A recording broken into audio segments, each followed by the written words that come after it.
Halo guys, welcome back to Bimbel Pak Bilcen. Pada video kali ini kita akan coba membahas aplikasi dari vektor yang berikutnya adalah gerak relatif. Kita sudah bahas di playlist sebelumnya mengenai konsep gerak bahwa gerak itu adalah konsepnya relatif.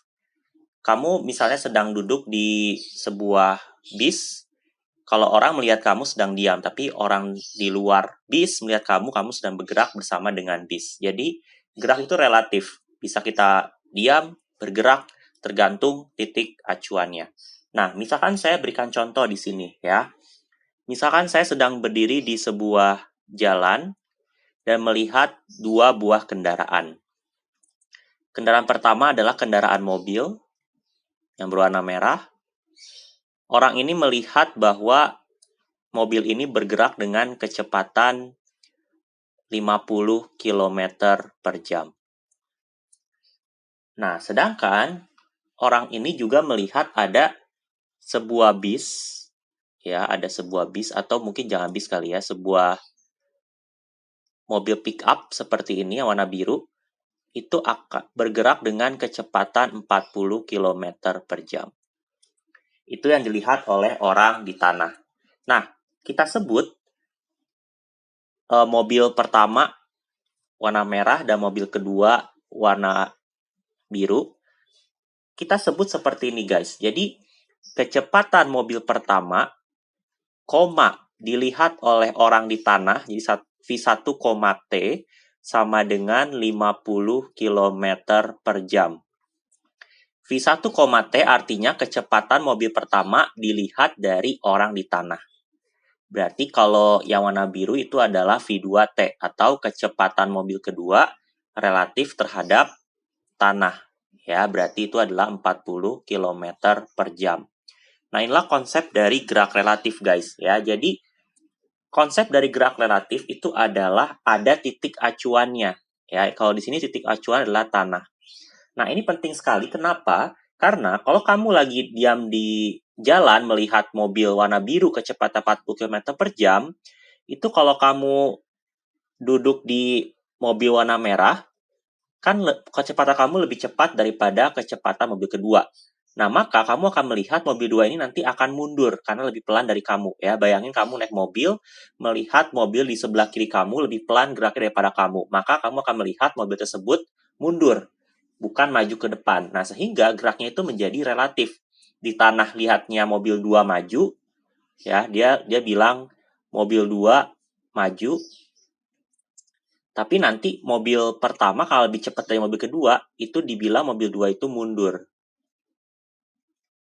Nah, jadi beda ya konsepnya. Nah, makanya gerak relatif itu ada acuannya. Nah, bagaimana kita menghitung kecepatan ya? Kecepatan mobil kedua dilihat dari orang yang berada di mobil pertama. Namanya adalah V21.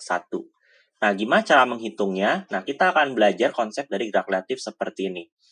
Konsep dari gerak relatif adalah seperti ini ya rumusnya.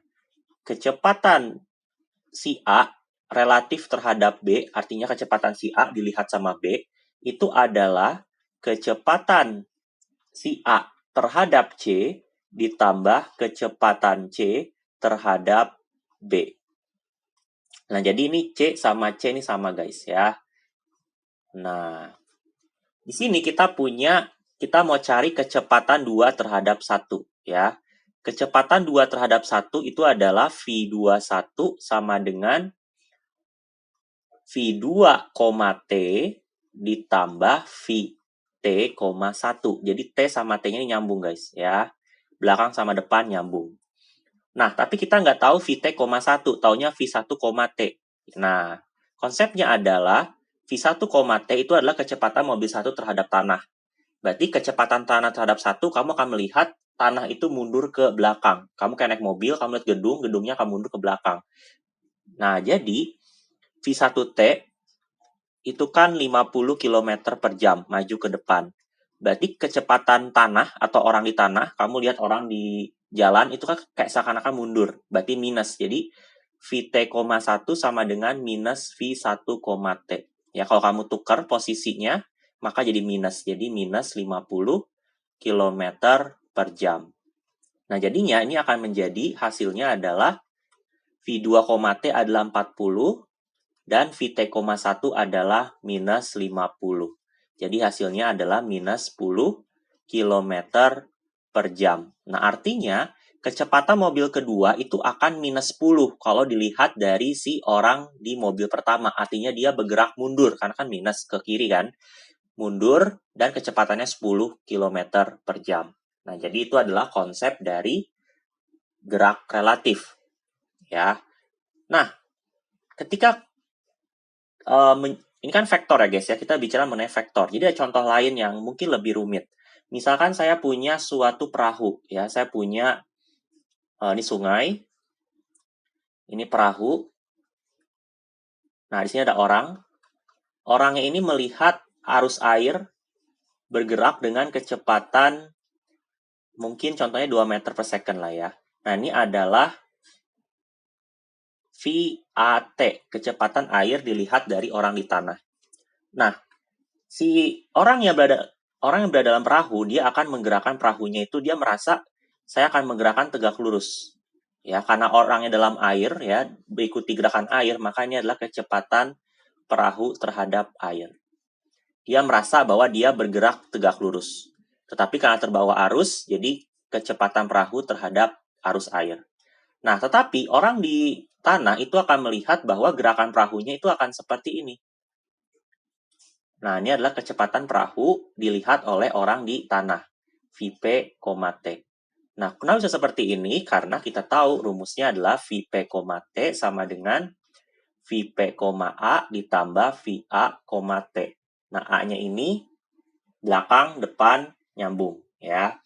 Nah, ini penjumlahannya itu menggunakan konsep vektor, guys. Karena kalau kamu punya vektor ke arah sumbu Y, vektor ke arah sumbu X, maka kalau kamu jumlahkan, itu akan mendapatkan vektor resultan. Ya guys ya, vektor resultan yang berarti menggunakan metode Lagrange didapat vektornya ke arah sini.